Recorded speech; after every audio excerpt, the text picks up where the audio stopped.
ओम अज्ञानतिमिरान्धस्य ज्ञानाञ्जनशलाकया चक्षुरुन्मीलितं येन तस्मै श्रीगुरवे नमः। हे कृष्ण करुणा सिंधु दीनबंधो जगत्पते गोपेश गोपिका कांत राधा कांत नमस्कुते। जयतां सुरतोर्पंगोर मम मंदमतिर्गति मत सर्वस्वपदाम्भोज राधा मदन मोहनौ। तप्त कांचन गौरांगी राधे वृंदावनेश्वरी वृषभानुसुते देवी प्रणमामि हरिप्रिय। नमो महावदान्याय कृष्ण प्रेम प्रदायते कृष्णाय कृष्ण चैतन्य नाम्ने गौरत्विषे नमः। श्री चैतन्य मनोभीष्टं स्थापितं येन भूतले सोऽयं रूपः कदा मह्यं ददाति स्वपदान्तिकम्। वैराग्ययुगभक्तिरसं प्रयत्नै अपायजन्मामनभीप्सुमन्थं। कृपां बुधिर्यः परदुःखदुःखी सनातनं तं प्रभुमाश्रयामि। वाञ्छाकल्पतरुभ्यश्च कृपासिन्धुभ्यैव च पतितानां पावनेभ्यो वैष्णवेभ्यो नमो नमः। जय श्री कृष्ण चैतन्य प्रभो नित्यानंद श्री अद्वैत गदाधर श्रीवासादि गौर भक्तवृंद। हरे कृष्णा कृष्णा कृष्णा हरे हरे हरे राम राम राम हरे हरे। हम लोग आवृत्ति करेंगे चैतन्य चरितामृत के मध्य लीला के 23वें अध्याय का 37 नंबर का श्लोक। चैतन्य चरितामृत मध्य लीला अध्याय 23 श्लोक 37। ओम नमो भगवते वासुदेवाय। ओम नमो भगवते वासुदेवाय। ओम नमो भगवते वासुदेवाय। ओम नमो भगवते वासुदेवाय। ओम नमो भगवते वासुदेवाय। ओम नमो भगवते वासुदेवाय। कदा कदा अहं यमुनातीरे नामानि तव कीर्तया उद्वास्प पुंडरीकाक्ष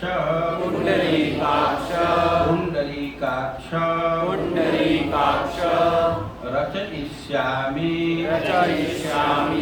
तांडवम् कदाहं यमुना तीरे नामानि तव कीर्तयन् तव कीर्तयन् उद्बाष्पः पुण्डरीकाक्ष उद्वासः पुण्डरीकाक्ष रचयिष्यामि ताण्डवम् रचयिष्यामि ताण्डवम् कदाहं यमुनातीरे कदाहं यमुनातीरे नामानि तव कीर्तयन् नामानि तव कीर्तयन् उद्बाष्पः पुण्डरीकाक्ष उद्वासः पुण्डरीकाक्ष रचयिष्यामि ताण्डवम् रचयिष्यामि ताण्डवम् कदाहं यमुनातीरे कदाहं यमुनातीरे नामानि तव कीर्तयन् नामानि तव कीर्तयन् उद्बाष्पः पुण्डरीकाक्ष उद्वासः पुण्डरीकाक्ष रचयिष्यामि ताण्डवम् रचयिष्यामि ताण्डवम् कदाहं यमुनातीरे नामानि तव कीर्तयन् उद्वासः पुण्डरीकाक्ष रचयिष्यामि ताण्डवम् कदाहं यमुनातीरे नामानि तव कीर्तयन् उद्वाष्प पुण्डरीकाक्ष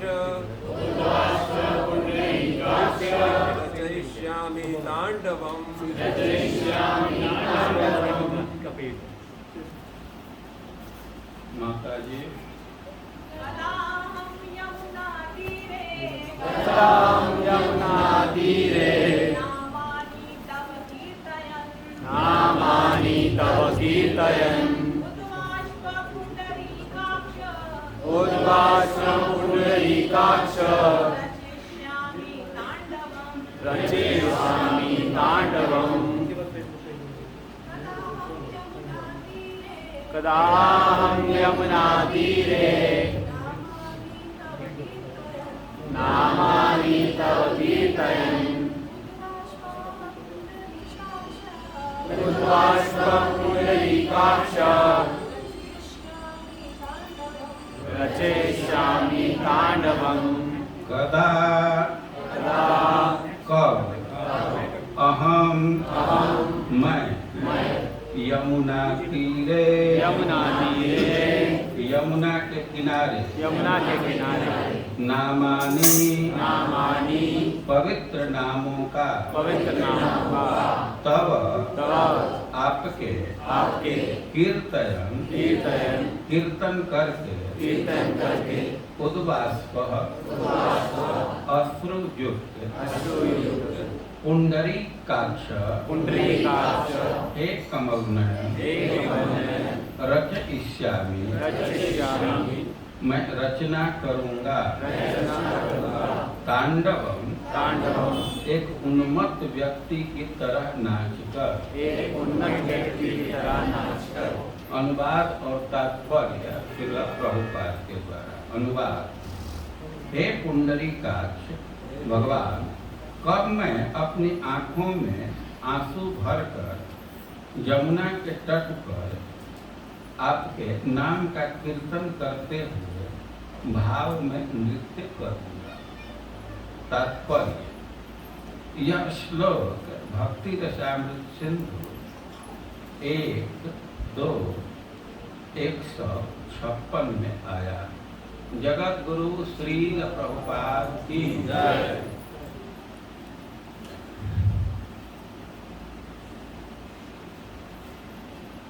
अभी यहाँ 3 दिन का विशेष सत्र चल रहा था और इस सत्र का विषय था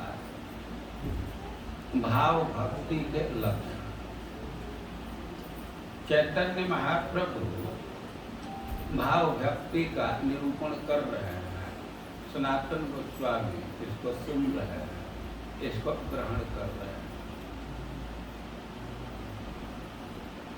जो नियमित क्लास में आते हैं तो उनको तो सब बातें स्पष्ट है, लेकिन कुछ लोग हैं कि सब सत्र को नहीं अटेंड कर पाते हैं। खास करके जो व्यक्ति किसी सत्र में आया तो उसके सुविधा के लिए मैं एक बार फिर से बतलाना चाहूँगा कि भक्ति के कई स्तर, खास करके 3 स्तर माना गया।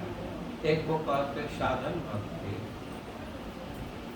और उसका लक्ष्य है भाव भक्ति और उसका पर्यवसान होता है प्रेम भक्ति। और भक्ति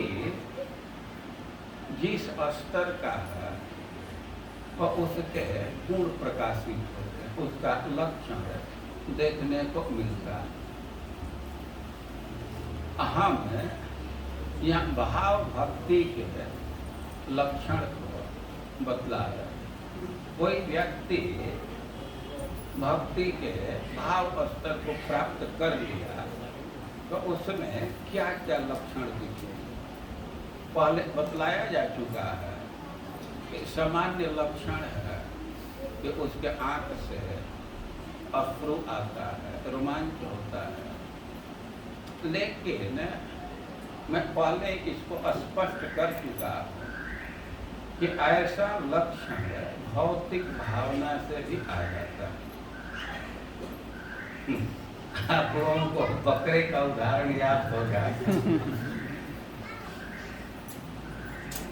कभी कभी व्यक्ति कोई भौतिक भावना से ग्रसित होकर के और अश्रु विसर्जित करता है, रोमांच भी हो जाता है, और इसलिए इसको भाव भक्ति का पक्का लक्षण नहीं माना जा सकता। भाव भक्ति में भी होता है और भौतिक भावना से भी ऐसा संभव है, तो कैसे अंतर पता चलेगा?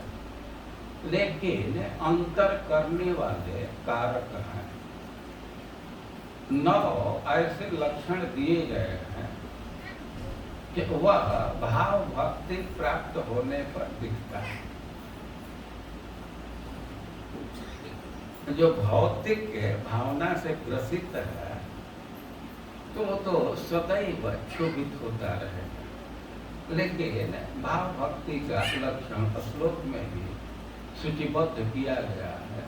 शांति रव्यर्थ कालत्वम विरक्तिर्मान शून्यता आशा बंध समुत्कंठा नाम गाने सदा रुचि। और आसक्ति स्तद गुणाख्यान प्रीति स्तद वसति स्तद, ये 9 लक्षण दिया गया। शांति, शांति मतलब सहनशीलता। क्षोभ का कारण उपस्थित होने पर भी क्षोभ का अभाव, इसको शांति कहते हैं। अव्यर्थ कालत्व, भाव भक्ति के स्तर पर पहुंचने पर उस व्यक्ति का एक क्षण भी भजन से रहित व्यतीत नहीं होगा, सदैव भक्ति के किसी न किसी अंग में लगा रहेगा। तो शांति रव्यर्थ कालत्व, विरक्ति, विरक्ति का अर्थ हम लोग सुने कि इंद्रियार्थेषु स्वतः अरुचि, विरक्ति से स्वतः अरुचि, इंद्रिय के भोगों में अपने से ही अरुचि हो जाए, किसी के दबाव में नहीं, अपने से अरुचि है तो इसको विरक्ति कहते हैं। और मान शून्यता, मान शून्यता का अर्थ है कि योग्य होने पर भी व्यक्ति मान की इच्छा नहीं रखता। सामान्यतः यह देखा जाता है कि योग्यता नहीं है फिर भी व्यक्ति मान चाहता है। अभी आज कोई माता जी प्रश्न कर रही थी कि हम लोगों का तो रोग हो गया है, आदत हो गई है। कोई बड़ाई करता है, कोई प्रशंसा करता है तो वही अच्छा लगता है। लेकिन जो शुद्ध भक्त है तो यह मान बड़ाई और उनको सूकर के विष्ठा के समान बुरा लगता है। तो एक लक्षण है मान शून्यता। देखिए, जो व्यक्ति भाव भक्ति के स्तर को प्राप्त किया है तो उसमें तो स्वतः ये लक्षण दिखने लगता है। अब उसके लिए कुछ उसको प्रयास नहीं करना पड़ता। लेकिन हम लोग तो साधन भक्ति के स्तर पर हैं, अभी उसको प्राप्त करना चाहते हैं, तो इस स्तर पर भी मान शून्यता का बहुत भारी महत्व है। किसी किसी को लग सकता है कि भाई क्यों हम मान की स्पृहा न करें, या कोई अपमान कर रहा है तो क्यों उसको सह जाए, हम क्यों न उसका बदला चुकावे, क्यों न हम उसका उत्तर दें। देखिए, चैतन्य महाप्रभु सिद्धांत दे रहे हैं कि तृणादपि सुनीचेन तरोरिव सहिष्णुना अमानिना मान देना कीर्तनीय सदा हरि।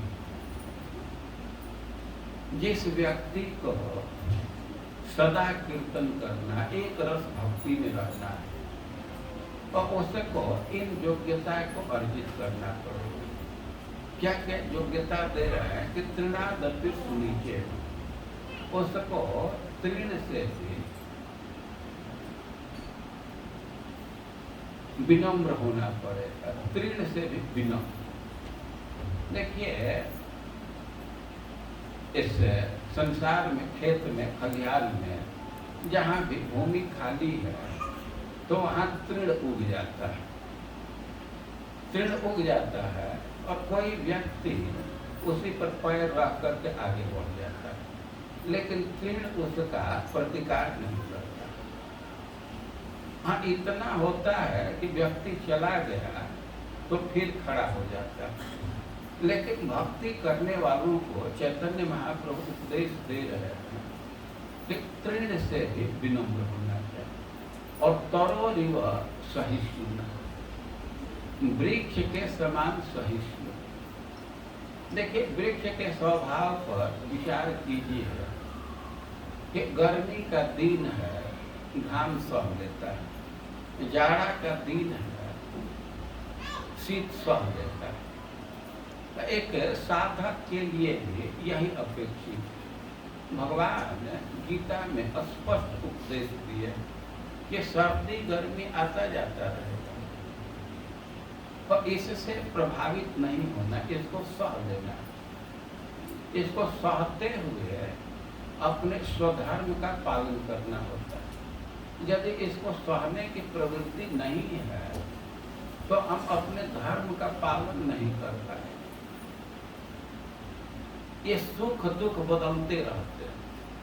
एक ही वस्तु है तो कभी वह सुख का कारण बन जाता है और कभी वह दुख का कारण बन जाता है। तो वास्तव में ये वस्तु में सुख दुख नहीं है, सुख दुख अपने मन में, और इसको हम लोग रेगुलेट कर सकते हैं क्योंकि अपने हृदय की बात है। तो भगवान ने कई एक जगह की बोले हैं कि इसको सहन करना चाहिए। द्वंद्व विमुक्ता, जो भगवान के धाम का पथिक है तो उस समय लक्षण आता है कि द्वंद्व से मुक्त होता, सुख दुख संग। ये जो सुख है दुख है, इसी को द्वंद्व कहा गया है। ये प्रायः जोड़ी में रहता है। भगवान अर्जुन को शिक्षा दे रहे हैं कि आगमा पाए स्थान शिक्षा तो भारत, ये सुख दुख तो आते जाते हैं, इसको सह लेना चाहिए। इसको नहीं सहेंगे तो अपने धर्म का पालन नहीं कर पाएंगे। अपने धर्म के पालन के लिए इसको सहना पड़ता है। देखिए, एक दो उदाहरण से इस बात को समझ सकते हैं। जैसे कोई स्त्री है, उसको भोजन बनाना, अब तो सब सिस्टम बदल रहा है। अब गैस चूल्हा पर तो उस रूप में नहीं है, लेकिन जिसको अनुभव होगा, लकड़ी जला करके भोजन बनाना है, गोईठा जला करके भोजन बनाना है, तो जाड़ा का दिन है, दिसंबर है, जनवरी है, तब तो उसमें कोई कठिनाई नहीं है। लेकिन अब जून जुलाई में तो चूल्हा के नजदीक बैठना तो कठिन काम है, कष्ट होता है। लेकिन कोई स्त्री नहीं खा सकते कि ना भोजन केवल दिसंबर जनवरी में जून जुलाई में नहीं। ये पानी है तो जून जुलाई में कितना सुखद है, लेकिन दिसंबर जनवरी में तो सुखद नहीं है। लेकिन कोई पुजारी नहीं कह सकता कि ना भाई पूजा का काम तो केवल जून जुलाई में चलेगा, दिसंबर जनवरी में बंद कर देना चाहिए। अपने धर्म का पालन करना है तो सुख दुख को सहना पड़ता है। जब इस सुख दुख को सहेंगे, मान अपमान को सहेंगे, तभी हम अपने धर्म का पालन कर पाएंगे। तो चैतन्य महाप्रभु कह रहे हैं कि तृणादपि सुनीचे तरोरिव सहिष्णु। जैसे वृक्ष है वो शीत घाम सह लेता है, और उसी तरह व्यक्ति को शीत घाम सहना चाहिए। हमारी स्थिति है कि हम बहुत विकल हो जाते हैं। अब जाड़ा आया तो क्या क्या जुटाने लगते हैं। अब हीटर जुटाने लगे, गीजर जुटाने लगे, तो मन तो उधर ही चला जाएगा, भक्ति क्या करेंगे। अब गर्मी आया तो दूसरा साधन जुटाने लगते हैं। और भगवान कह रहे हैं कि तांत सर उसको सह जाओ, 4 महीना गर्मी है, इसके बाद निकल जाएगा। और उसको सह जाना यह बहुत सेफ है। तो वृक्ष में सहनशीलता, सह जाते हैं। कितना हो गर्मी है, वो तो एसी रूम नहीं खोजते हैं ना, वहीं रह जाते हैं। और भी वृक्षों की विशेषता है। देखिए, लोग वृक्ष पर आघात करते हैं, ढेला मारते हैं, टांगी मारते हैं, लेकिन वो कुछ प्रतिकार नहीं करता है, सह लेता है। अरे सह ही नहीं लेता है। कभी कभी तो देखा जाता है कि आप उस पर ढेला मारिए और वृक्ष आपको आम दे देगा। ऐसा देखते हैं ना, बैर के वृक्ष पर जाकर के लड़के ढेला मारते हैं तो उधर से 2-4 बैर गिर जाता है। यह सहनशीलता है। तो तरोरिव सहिष्णु, वृक्ष से सीखना चाहिए। बहुत लोग वृक्ष से शिक्षा ग्रहण करते हैं।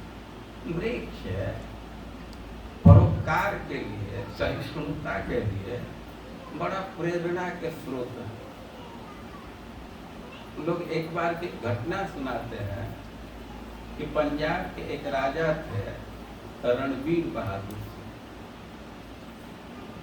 एक दिन अपने राजकीय ठाट में अभी कहीं यात्रा कर रहे हैं, जब राजा निकला है तो कई एक सिपाही थे और उसके पीछे कई एक रथ थे। राजा रथ से जा रहा था और उसके रास्ते में ही एक बुढ़िया थी, तो अपने बच्चे को कुछ फल देने के लिए वृक्ष पर ढेला मार रही। उसका छोटा सा बच्चा था, नाती होगा, वो भूखा हुआ था, कुछ खाने को मांग रहा था। बुढ़िया गरीब थी, अब वो कहाँ से खाने को दे। तो कोई वृक्ष था, फल उसमें था, फल ऊपर था। अब तो वृद्धा महिला थी, चढ़ करके तोड़ नहीं सकती थी, तो ऐसे ढेला मार रही थी। ढेला मारने से भी फल आ जाता है नीचे। और तब तक उस ध्यान नहीं थी, वो ढेला मारी वृक्ष पर और जा करके राजा के रथ पर वो ढेला गिर गया। और तो जो सिपाही थे देखे कि राजा के रथ पर कोई ढेला मार रहा है, कहाँ से ढेला आया, तो समझ गए। देखे थे तो बुढ़िया का ढेला आया, तुरंत जा करके उसको पकड़े, गाँव करने लगे। अब राजा का ध्यान गया कि इस वृद्ध महिला को क्यों पकड़ रहा है, जो खुद बुला लिए कि इधर लाओ, क्या बात है। तो लोग बतलाए कि आपके रथ पर ढेला मारी। अब राजा को बड़ा आश्चर्य हुआ कि हमारे रथ पर ये ढेला क्यों मारेगी, क्या कारण हो सकता है। तो बुढ़िया से को पूछे, उसको बुला करके उसे पूछे कि तुम हमारे रथ पर ढेला क्यों मारे। तो बुढ़िया बतलाई कि हजूर, हम आपके रथ पर ढेला नहीं मारे, हम तो अपने बच्चे को फल देने के लिए वृक्ष पर ढेला मारे। ये संजोग की बात थी, को ढेला आपके रथ पर चला गया। तब रणवीर बहादुर से अपने सिपाहियों को कहे कि थोड़ा विचार करो, वो ढेला वृक्ष पर गया होता तो फल दिया होता, और हमारे रथ पर आ गया तो तुम लोग दंड दे रहे हो, तब तो हमारी स्थिति वृक्ष से भी बुरी है ना। हमको तो वृक्ष से बुरा स्थापित कर रहे हो ना। वो वृक्ष पर ढेला लगा होता तो उसको फल मिला होता। तो सुनते हैं कि उस समय वो कहे कि ना, इसको छोड़ दो, और 1000 स्वर्ण मुद्रा उसको प्रदान की। तो लोग वृक्षों से प्रेरणा लेते। और चैतन्य महाप्रभु कह रहे हैं कि तरोरिव सहिष्णुना और अमानिना मान देना कीर्तनीय सदा। अमानिना, अपने मान की स्पृहा नहीं होनी चाहिए और दूसरे को सम्मान देना चाहिए। और कीर्तनीय सदा, जब इस स्थिति में रहेंगे तब ही हमेशा कीर्तन कर पाएंगे। तो जो मान शून्यता है, निरअभिमानिता है, तो ऐसा नहीं है कि मजबूरी में कोई कर देता है या दबाव में ऐसा करता है। जो कोई साधक है तो इसको अंगीकार करता है, क्योंकि यह सहायक है भजन में। देखिए, कुछ उदाहरण से इस बात को आप समझ सकते हैं कि व्यक्ति को अपने लक्ष्य पर ध्यान रहे तो मान अपमान के फेरे में नहीं पड़ेगा, उसका ध्यान अपने लक्ष्य पर। लेकिन जिसका लक्ष्य पर ध्यान नहीं है तो मान अपमान से बहुत प्रभावित हो जाता है। एक वृंदावन के संत सुना रहे थे, एक दिन वे वृंदावन दर्शन के लिए जा रहे थे गर्मी के दिन में, और वहाँ रोड का कार्य चल रहा था। ये 5-6 साल पहले की घटना है। वहाँ बहुत गहरा खुदाई करके सीवर लाइन बिछ रहा था। तो एकदम गर्मी का दिन, मई जून में भी काम चल रहा है और ठेकेदार लोग काम कराते हैं। और संयोग से जब लेबर काम कर रहे थे तो गर्मी के चलते काम छोड़ करके बैठ गए, और तब तक वो ठेकेदार आया, सेठ आया और लेबरों को खूब गाली देने लगा। बहुत गाली, एकदम सीधे गाली दे रहा था, लेकिन लेबर लोग उसको सह दिया। अब तो साधु को एक कौतुक हुआ और कुछ अध्ययन करना चाहा। वो जब चला गया ठेकेदार तो उस लेबरों से पूछे, साधु क्या इतना वो डायरेक्ट गाली दे रहा था, तुमको दुख नहीं लगा, कैसे सह लिया? कोई जवाब नहीं दिया। तो लेबर कहा कि अरे बाबा, अरे तो गाली दिया लेकिन पैसा वही देता है ना। वो पैसा देता है तो उससे हमारे परिवार का भरण पोषण होता है, और पैसा देता है इसलिए स्वस्थ है। तो कैलकुलेशन करके कि किस स्थिति में हमको लाभ, उसका ध्यान है परिवार के भरण पोषण पर, तो अपमान को सह गया। तो उसी तरह जिस व्यक्ति को अपने भक्ति पर ध्यान होगा कि हमारा भक्ति कैसे निर्बाध चले, तो मान अपमान को सह ले। जब मान अपमान को सह लेते हैं तो अपने गंतव्य पर पहुंच जाते हैं, और मान अपमान से प्रभावित हो गए, उद्वेलित हो गए, तो हमारी यात्रा खंडित हो जाती है। कई एक बार ऐसे ट्रेन में देखा गया है कि छोटी छोटी बात के लिए झगड़ा हो गया। अब नवयुवक है वो इतना लड़ गए कि अंततः पुलिस आई, दोनों को उतार दी। झगड़ा करना है तुम लोग पीछे करो। वो कोई सह लिए होते तो अपने गंतव्य तक जाते। इसी से जो समझदार व्यक्ति है तो कभी उसको कोई धक्का मार देता है, कोई अपमान कर देता है, लेकिन उसका ध्यान है कि हमको अपने गंतव्य पर पहुंचना है, उसको सह लेता है।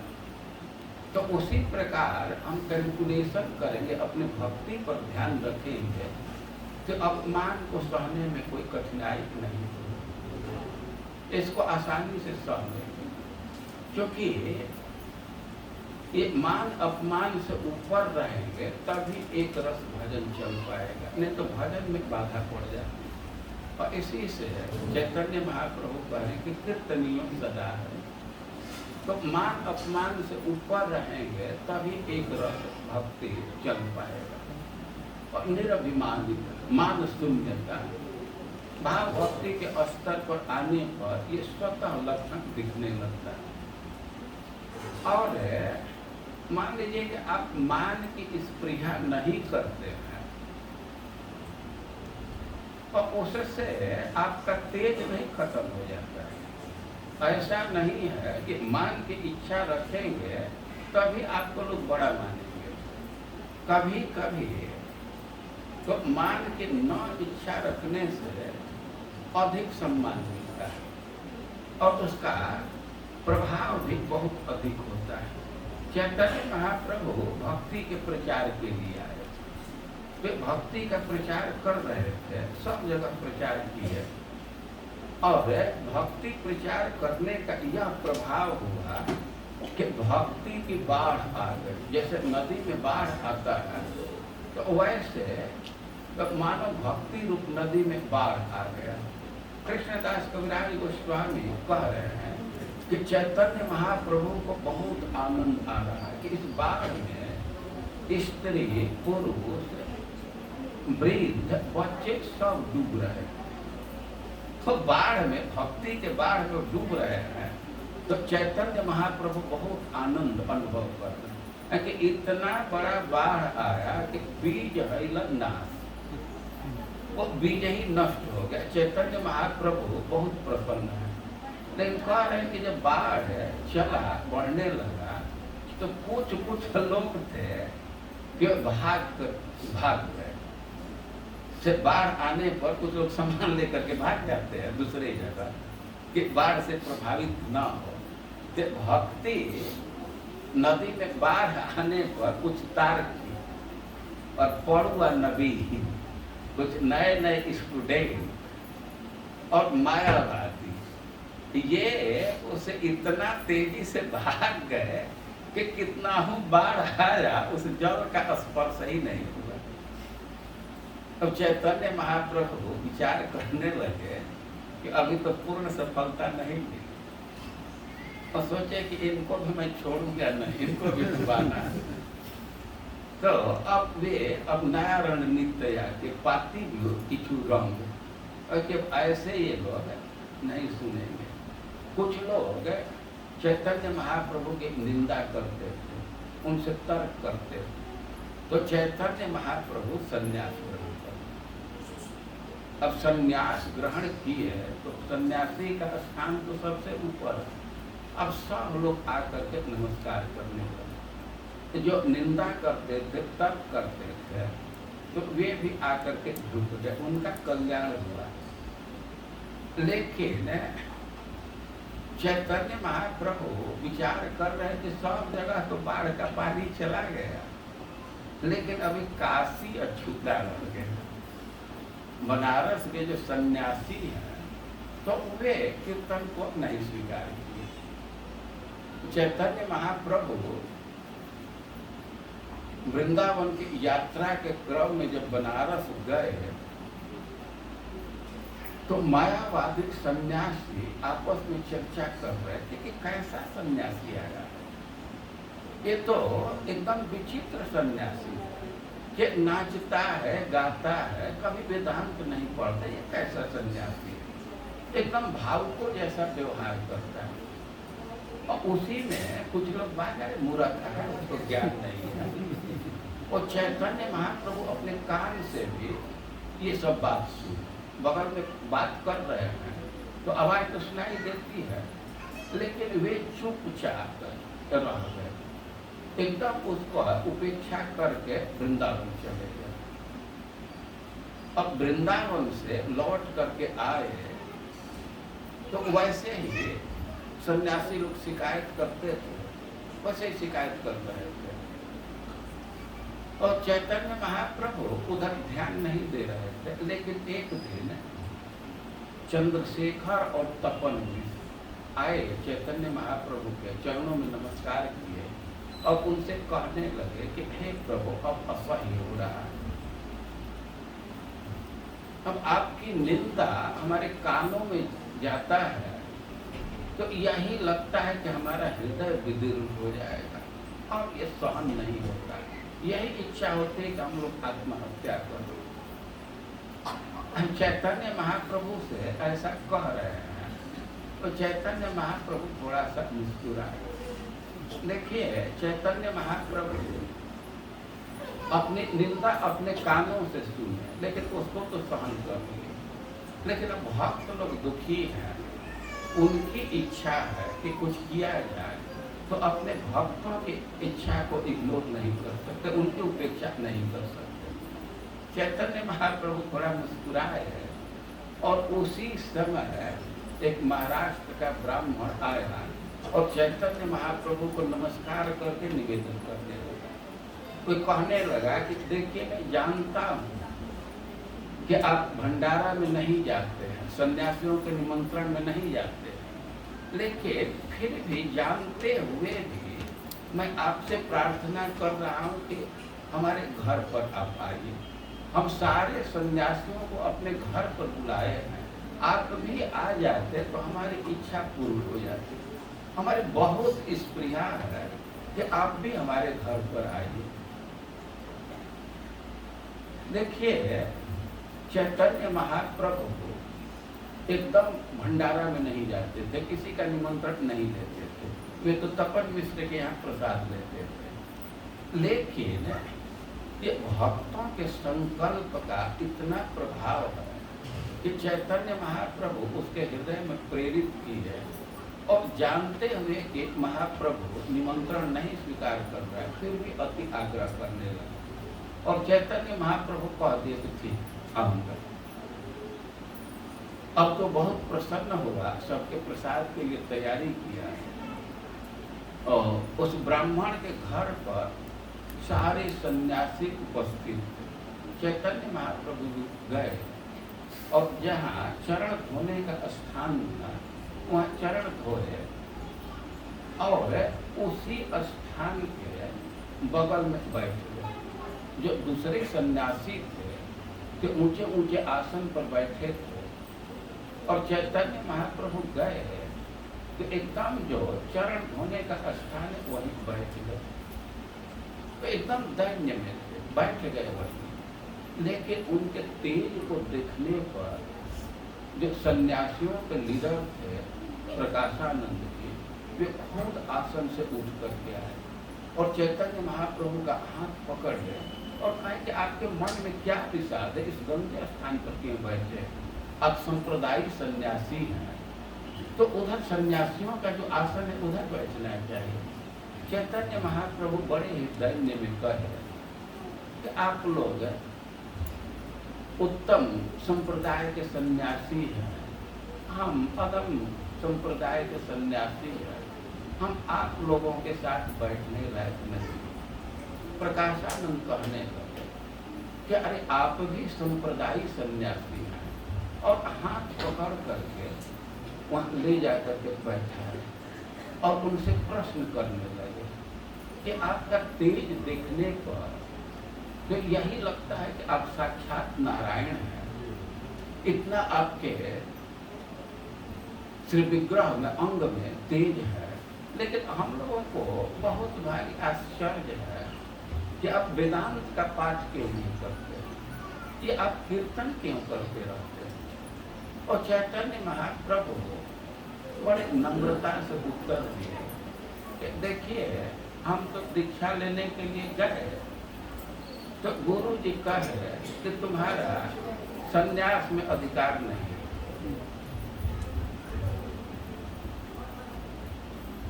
वे कहने लगे कि गुरु जी हमको कहे कि तुम्हारा संन्यास में अधिकार नहीं है, क्योंकि तुम्हारी बुद्धि उतनी प्रखर नहीं है।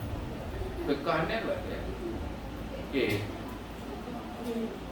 ताहा छाड़ी कर के न भाव के कर्म प्रभावे देखिए तो साक्षात नारायण हीनाचार कर के न इहार कारण प्रभु का सुना श्रीपाद इहार कारण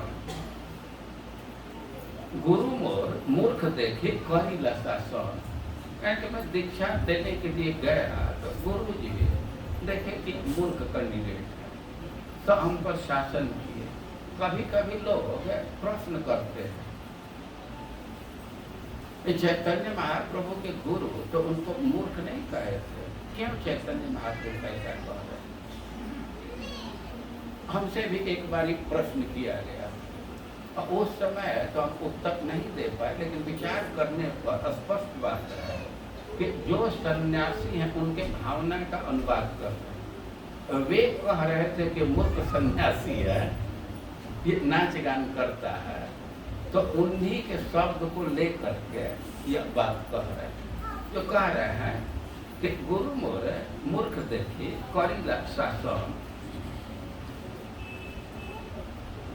मूर्ख तो भी तुम्हार नहीं वेदांताधिकार कृष्ण मंत्र जप सदा यही मंत्र सार। कह रहे चैतन्य महाप्रभु कि हमारे गुरु जी कहे तो तुम्हारा वेदांत में अधिकार नहीं है।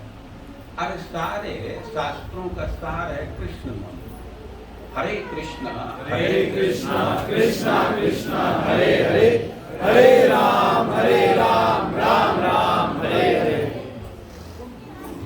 यही सब मंत्रों का सार है।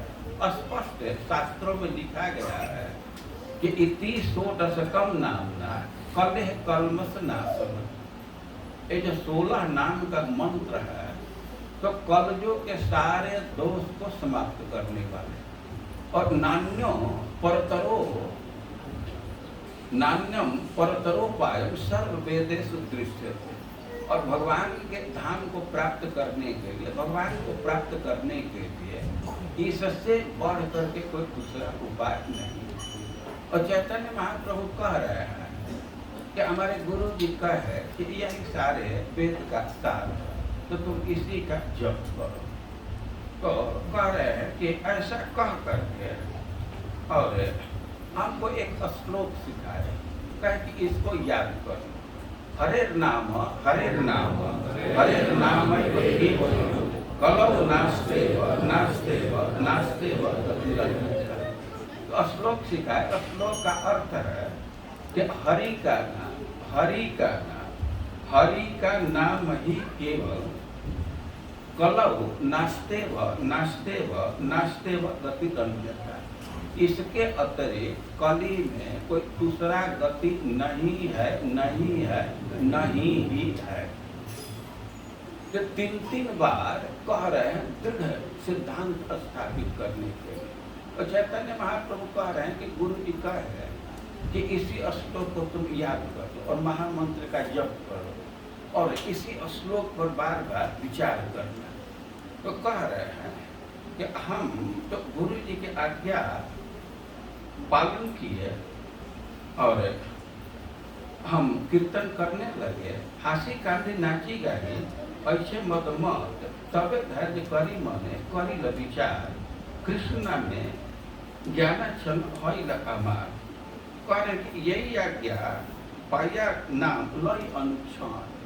अब तो गुरु जी की आज्ञा मान करके अब निरंतर इसी मंत्र का जप करते हैं, भगवान के नाम का जप करते हैं।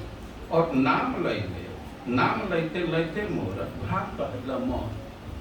चैतन्य महाप्रभु कहे कि हम तो मंत्र का जप कर रहे थे, लेकिन जप का प्रभाव हुआ कि हमारा चित्त भ्रमित होने लगा, मन डोलने लगा, भ्रमित होने लगा। धैर्य करते नारी हईला उन्मोद। अब हमारी स्थिरता खत्म हो गई, हम तो पागल जैसा हो गया। हंसी कांदी नाची गई कैसे मद मस्त, जैसे कोई मदिरा पी करके मतवाला हो जाता है, हंसता है, चिल्लाता है, तो वैसे हमारी स्थिति हो गई। और तबे धैर्य करी मने करी ल विचार, कृष्ण में ज्ञानाक्षण भइल अमार। चैतन्य महाप्रभु कह रहे हैं कि अब तो हम विचार करने लगे कि हमारी स्थिति क्यों हो गई। तो कहे कि मंत्र का प्रभाव है कि हमारा ज्ञान खत्म हो गया, हमारा विवेक ही लोप हो गया, विवेक का लोप हो गया। तो यह बुरी स्थिति हो गई, हंसने लगा, नाचने लगा, एकदम पागल जैसा हो गया।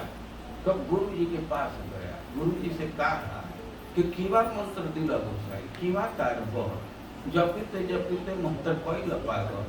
अरे वैसा मंत्र हमको दे दिए, क्या उसका प्रभाव है? हम तो उसका जप कर रहे हैं और उसके प्रभाव से मतलब पागल हो गया, अब हमारा व्यवहार ही बदल गया। तो गुरु जी कहे कि बहुत प्रसन्नता की बात है बेटा, इस मंत्र का यही प्रभाव होता है। और हम अपने को कृतार्थ मानते कि हम मंत्र दिए और इसका प्रभाव आया। और वे इसके बाद भागवत का श्लोक बोल रहे, तो अब प्रकाशानंद से इस बात को कह रहे हैं। तो इस बात को सुन करके वे लोग बड़े आश्चर्यचकित हुए और वे कहने लगे कि अच्छा ये बात तो समझ में आ गई कि गुरु जी की आज्ञा मान करके आप कीर्तन करते हैं। और लोग कहने लगे कि हाँ ये तो शास्त्र का अनुमोदित सिद्धांत है। फिर वे प्रश्न करने लगे कि वेदांत क्यों नहीं पढ़ते, उसमें क्या दोष है। तब चैतन्य महाप्रभु शारीरिक भाष्य का दोष बतलाने लगे, वेदांत का मूल सिद्धांत क्या है और मायावादी व्याख्या कैसे भ्रांत कर देता है। तो जब ये सब सिद्धांत दिए तो प्रकाशानंद जी और भी जितने मायावादी सन्यासी थे तो वे लोग भी कहने लगे कि बात तो हम लोगों को भी ये समझ में आती, हम लोग भी ऐसा अनुभव करते थे, लेकिन शास्त्र के अनुरोध से हम लोग तो वही रटी रटाई बात बोलते थे। और प्रभाव ऐसा हुआ कि प्रकाशानंद जी का पूरा ग्रुप ही कीर्तन करने लगा, सब वैष्णव हो गए। तो हम यह कह रहे हैं कि मान की अपेक्षा न रखने से ऐसा नहीं है कि कुछ घाटा लग जाता है। चैतन्य महाप्रभु तो एकदम अपेक्षा नहीं रखते, एकदम साधारण स्थान पर नीचे स्थान पर बैठे गए, लेकिन उसका प्रभाव हुआ कि सबको बदल दिया। तो हम लोग चर्चा कर रहे थे कि भाव भक्ति का एक लक्षण है मान शून्यता, शांति रव्यर्थ कालत्व विरक्तिर मान शून्यता, आशा बंधन। और हमेशा आशा रखना कि भगवान जरूर हमको प्राप्त होंगे, भगवान जरूर हम पर कृपा करेंगे, भगवान हमको जरूर अंगीकार करेंगे। तो इसको कहते हैं आशावन। सुबह के समय में एक श्लोक की व्याख्या की गई थी जिसमें आशाबंध के स्वरूप का दिग्दर्शन होता है।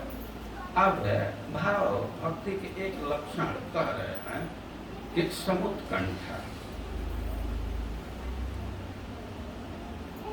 आशाबंध समुत्कंठ। समुत्कंठा की परिभाषा दे रहे हैं।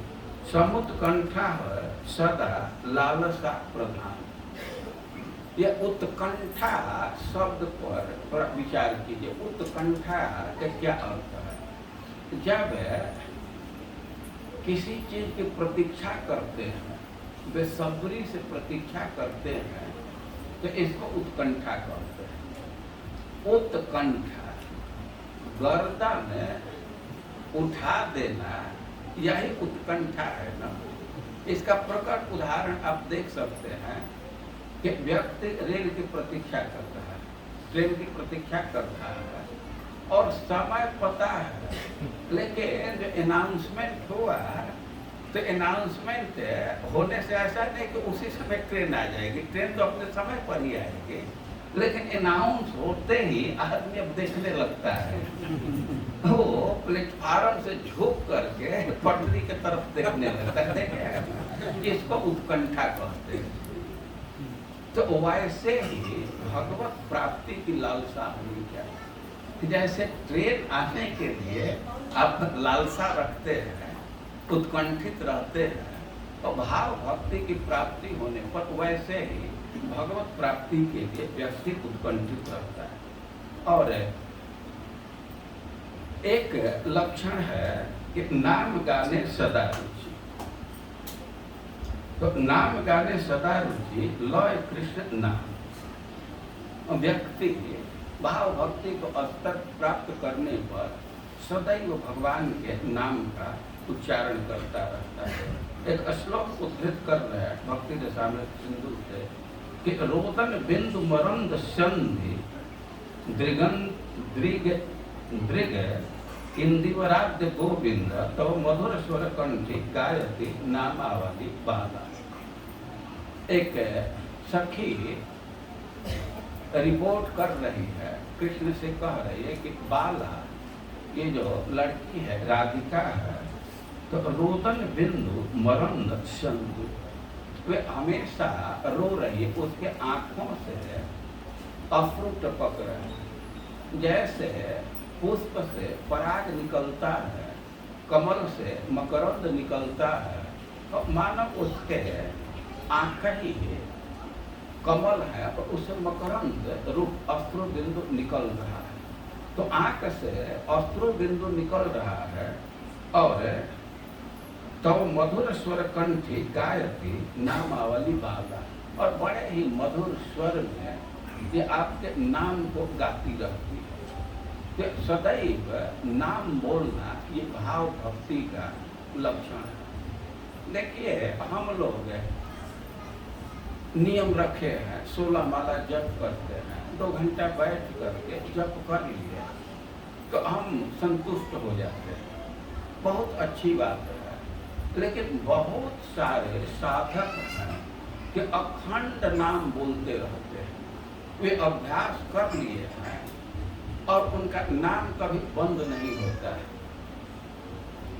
कल हम लोग गए थे राधाकांत प्रभु के पास, तो वहाँ एक व्यक्ति आए थे, वो प्रश्न कर रहे थे कि कोई उपाय बतलाइए कि अखंड नाम हम बोलते रहे।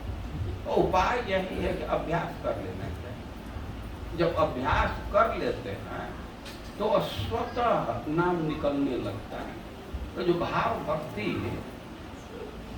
के स्तर के भक्त हैं तो सदैव भगवान के नाम का उच्चारण करते रहते हैं। और आसक्ति स्तर गुणाचार्य, तो भगवान के गुणों का गान करते रहते हैं,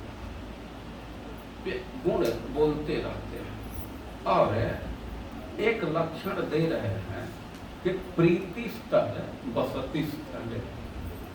जब भक्ति के उच्चतर स्तर को प्राप्त करते हैं तो स्वाभाविक ही भगवान के धाम से प्रेम हो जाता है, भगवान के धाम में निवास करते हैं। प्रीति स्तर बसती स्तर है। तो स्पष्ट इसका अनुवाद कर रहे हैं कि कृष्ण लीला स्थाने करे सर्वदा बसती। भाई प्रेम करने का क्या अर्थ है कि वो सदा सर्वदा भगवान के धाम में ही निवास करता है। अखंड वास, यह भाव भक्ति का लक्षण। भाव भक्ति उदित होने पर, उसकी प्राप्ति होने पर तो उपदेश नहीं करना पड़ता और बहुत प्रयास नहीं करना पड़ता। स्वाभाविक ही व्यक्ति भगवान के धाम में निवास करता है और केवल निवास ही नहीं करता है, उसका इतना लीला स्थली से प्रेम है कि जा करके उसका दर्शन करते रहता है, उसका चिंतन करते रहता है। तो भाव भक्ति के ये सब लक्षण है। और यह जो लक्षण कह रहे हैं कि प्रीति तद वसति स्थल, धाम से प्रेम है, वही निवास करता है, धाम की सेवा करता है। धाम की सेवा करता है, इसका अर्थ है कि धाम की सफाई करता है। धाम में रहने वाले जो प्राणी है, चाहे स्थावर हो या जंगम हो, वृक्ष हो, बंदर हो, पक्षी हो, ये वैष्णव हो, सबकी वो सेवा करता है। यह लक्षण देखा जाता है। तो देखिए, यह तो भाव भक्ति का लक्षण है, लेकिन हम लोग तो इस लक्षण को पढ़ रहे हैं इसलिए कि हमें भी कुछ ऐसा लोभ जगे, कम से कम हम अपने स्थिति को समझ सकें और उस स्तर को प्राप्त करने में कुछ सुविधा मिले। लेकिन ये तो भाव भक्ति की बात है, हम लोग साधक हैं, तो जो साधन भक्ति के स्तर पर हैं, तो उनके लिए भी भक्ति के अंग में एक विधान किया गया है। जो 64 साधन भक्ति का लिस्ट दिया गया है, तो उसमें एक भक्ति है तदीय सेवन, जो भगवान के हैं उनका सेवन करना। में तदीय कौन है? तो 4 चीज को ग्रहण किया गया, तुलसी,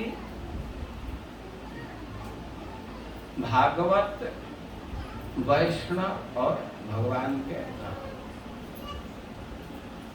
तो उनका कैसे सेवन किया जाता है, तो हम सबके सेवन की बात तो आज नहीं कर पाऊंगा, लेकिन तदीय में एक है भगवान का धाम। तो भगवान के धाम के सेवन का स्पष्ट अर्थ आप सुन रहे हैं कि वहीं जाकर के व्यक्ति निवास करता है। लेकिन बहुत लोग कहेंगे कि यह कहाँ संभव है। भाव भक्ति आ जाने पर तो स्वतः हो जाएगा, लेकिन साधन के स्तर पर भी यह सलाह दी जाती है कि धाम का सेवन करना चाहिए। सेवन करने का अर्थ है वहाँ निवास करना चाहिए। लेकिन कोई एक लोग कहेंगे कि ये कैसे संभव है। अच्छा, मान लो कि संभव नहीं है, तो दूसरा भी उपाय है। रूप गोस्वामी कह रहे हैं कि धाम की बहुत महिमा है। पद्म पुराण से अभी श्लोक उद्धृत किए हैं, तो कह रहे हैं कि अहो मधुपुरी धन्या वैकुंठाच गरीयसी। अरे कि कितना हर्ष का विषय है, कितना आश्चर्य का विषय है कि जो पृथ्वी पर मथुरा मंडल है जो वैकुंठ से भी श्रेष्ठ है। अहो मधुपुरी धन्या वैकुंठाच गरीयसी। अरे वैकुंठ भगवान का धाम है, जब पार्षद रहते हैं, कि उससे भी श्रेष्ठ इस मथुरा मंडल को कह रहे हैं, ब्रजमंडल को कह रहे हैं। तो कह रहे कि दिन में कम निवासे न हरौ भक्ति प्रजाए थे। ये मथुरा मंडल की विशेषता है कि केवल एक दिन व्यक्ति वहाँ निवास करे तो भगवान की भक्ति उत्पन्न हो जाएगी, भगवान की भक्ति प्राप्त हो जाएगी। तो अभी भी कुछ लोग तर्क करेंगे, अरे भाई जिनको भक्ति नहीं मिली है उनके लिए उपयोगी है, हम लोग तो पहले से भक्त, हम लोगों को क्या लाभ। लेकिन सिद्धांत समझना चाहिए कि जो भक्ति उत्पन्न करने वाला कारक है वही भक्ति को बढ़ाने वाला है, वो अलग अलग नहीं है।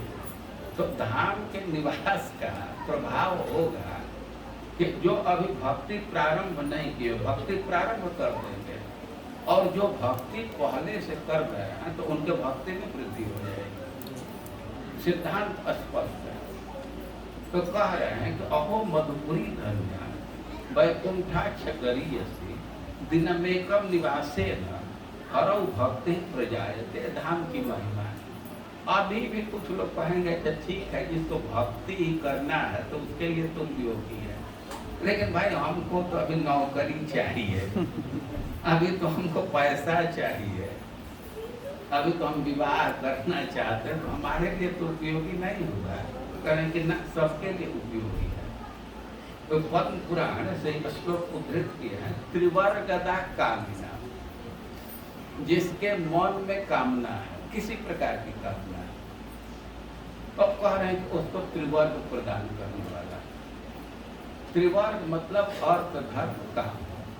पैसा मिल जाएगा, भोग मिल जाएगा, भोग के साधन मिल जाएगा, इसकी प्राप्ति की इच्छा है तो धाम इसको भी दे देगा। स्पष्ट शब्द है त्रिवर्गदा कामिना, जिसके मन में कामना है तो उसको त्रिवर्ग देने वाला। कुछ लोग हैं जब इससे उब चुके हैं, वे मोक्ष चाहते हैं, तो कह रहे हैं कि मुमुक्षु नाम से मोक्ष दा। जो मोक्ष चाहने के इच्छुक हैं तो उनको मोक्ष दे देगा। अब कुछ लोग हैं कि न उनका काम है, न मोक्ष की इच्छा है, न भोग की इच्छा है, तो कह रहे हैं कि भक्तिदार जो भक्ति के इच्छुक हैं तो उनको भक्ति प्रदान करने वाले। अब अपना टिप्पणी दे रहे हैं, कष्टा मथुरा न होगा। अब कोई विद्वान होगा, बुद्धिमान होगा, तो कौन ऐसा व्यक्ति है कि मथुरा का आश्रय नहीं लेगा? अरे भाई, कहीं निवास कर रहे हैं, कुछ कर रहे हैं किसी कामना से ही ना। अब कौन सा कामना बाकी रह गया? त्रिवर्ग की कामना उसको भी पूरा करेगा, मोक्ष की कामना उसको भी पूरा करेगा, भक्ति की कामना है उसको भी पूरा करेगा। तो कौन बुद्धिमान व्यक्ति है कि धाम का आश्रय नहीं ले? और फिर भी कोई कह सकता है कि बात तो सही है, बात तो समझ में आ रही है, लेकिन महाराज ऐसे बंधन में है, हम घर छोड़ करके कैसे जाए?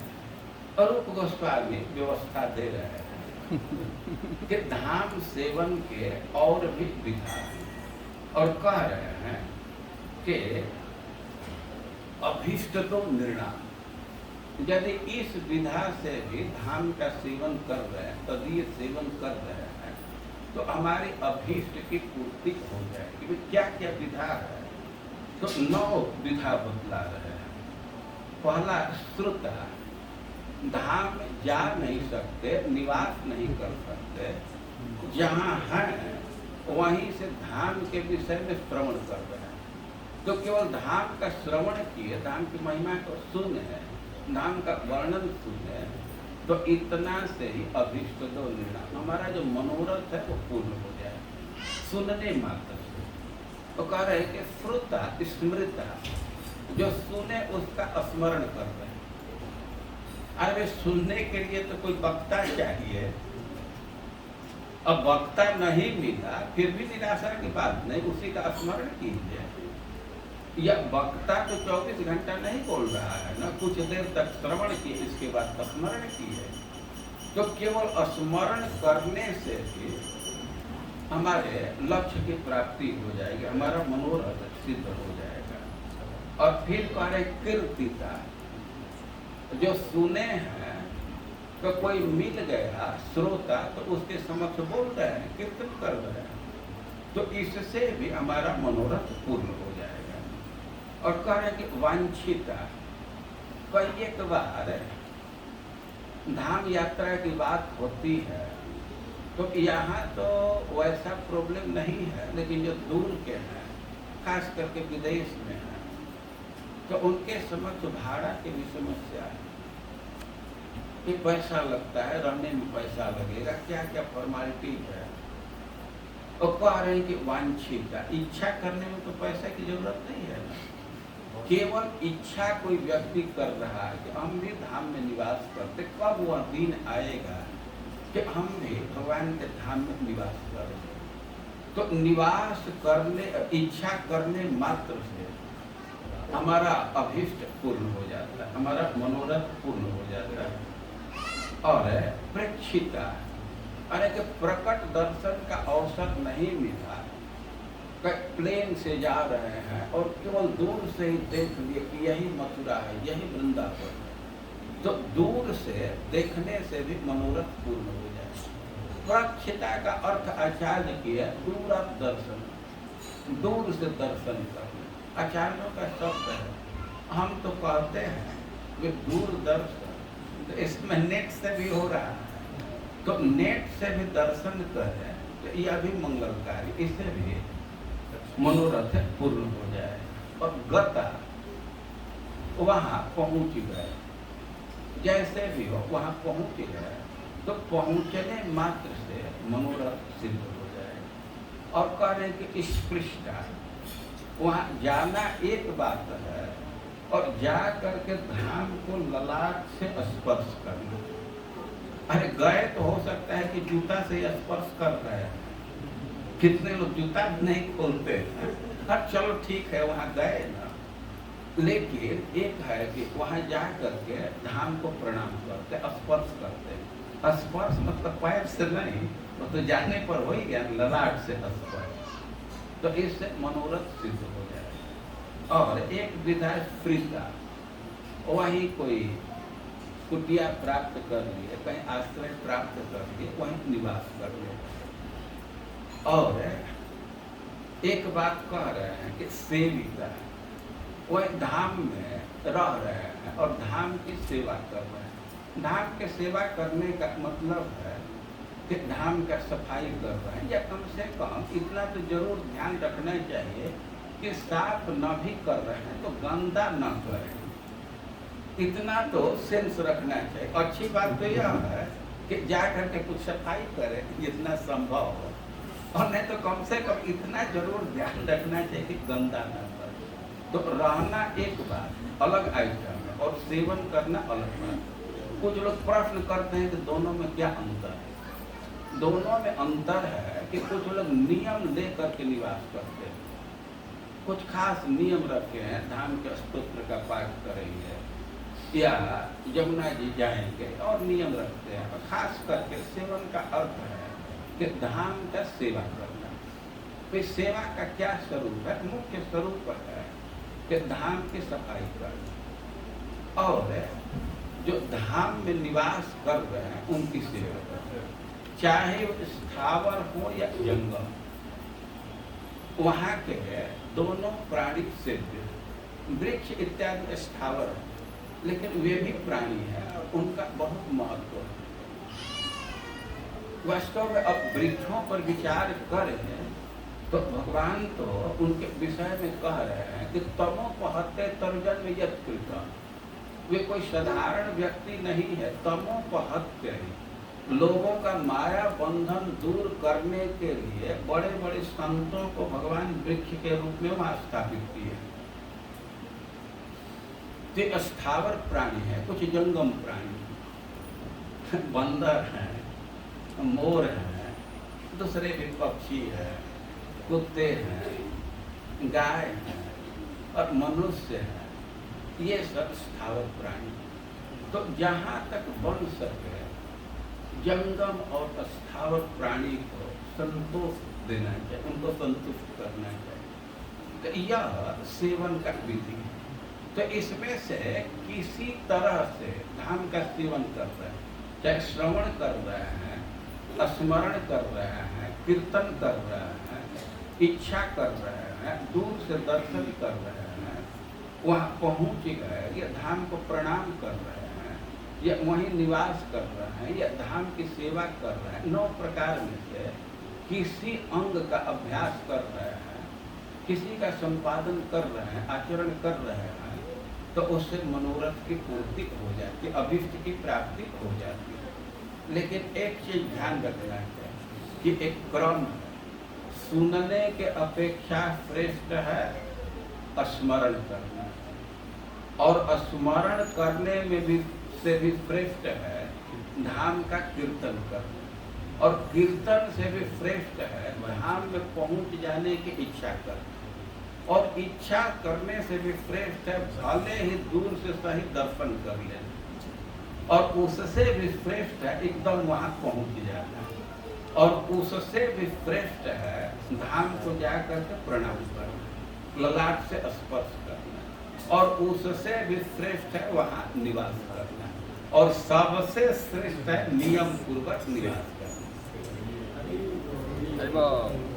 तो ऐसी सुविधा दी गई है। अब 9 प्रकार में से अब तो नहीं कोई कह सकता कि ना हमारे लिए तो बहुत कठिन किसी न किसी प्रकार को तो आप अंगीकार कर सकते हैं। तो धाम सेवन की बहुत महिमा। श्रील प्रभुपाद जी तृतीय स्कंध में लिखे हैं कि धाम की यह विशेषता है, ब्रजमंडल की यह विशेषता है कि हम आँखों से कृष्ण का दर्शन करें या न करें, वहाँ जाने पर कृष्ण के उपस्थिति का अनुभव जरूर होता है, उनके सानिध्य का अनुभव जरूर होता है। क्योंकि मथुरा मंडल का परिचय दिया गया है कि यत्र सन्निहितम,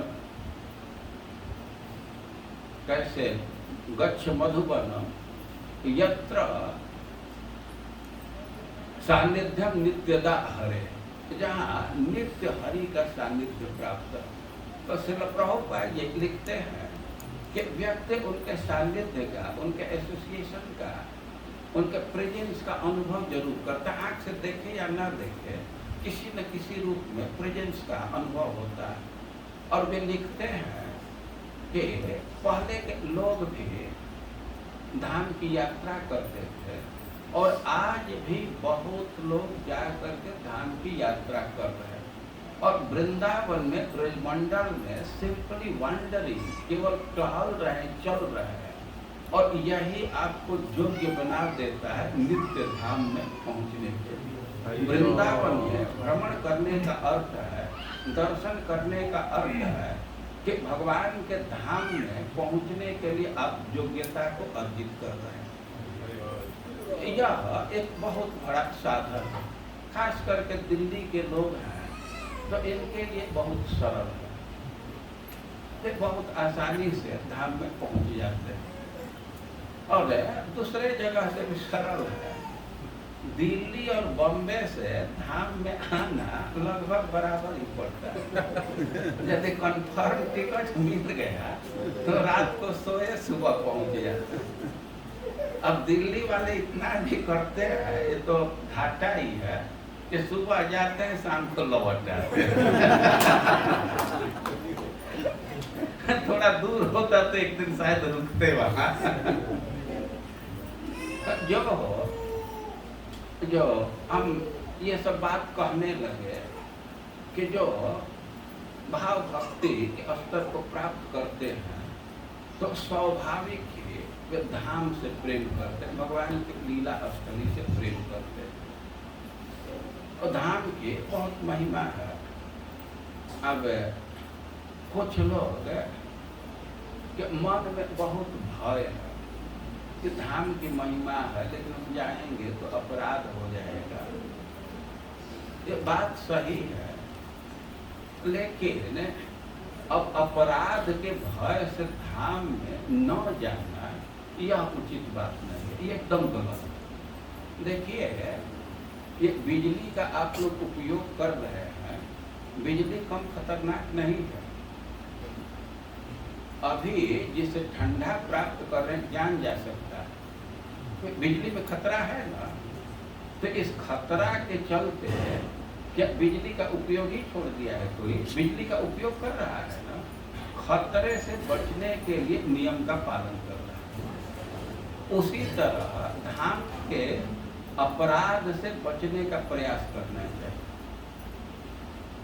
अब अपराध से बचने के लिए धाम का ही त्याग नहीं कर देना चाहिए, यह कोई उचित सिद्धांत नहीं है। अब देखिए, कुछ भाव का अंतर होता है। बहुत सारे साधक हैं कि धाम को अपने माँ के समान स्वीकार कर लिए और धाम से प्रार्थना करते हैं कि हे माँ, हम तुम्हारे गोद में हैं, तुम हमारी रक्षा करो। तो जैसे भगवान सक्षम है कुछ भी करने में, वैसे ही भगवान का धाम भी सक्षम है। तो इस भावना को विकसित करना चाहिए, धाम के साथ एक संबंध स्थापित करना चाहिए।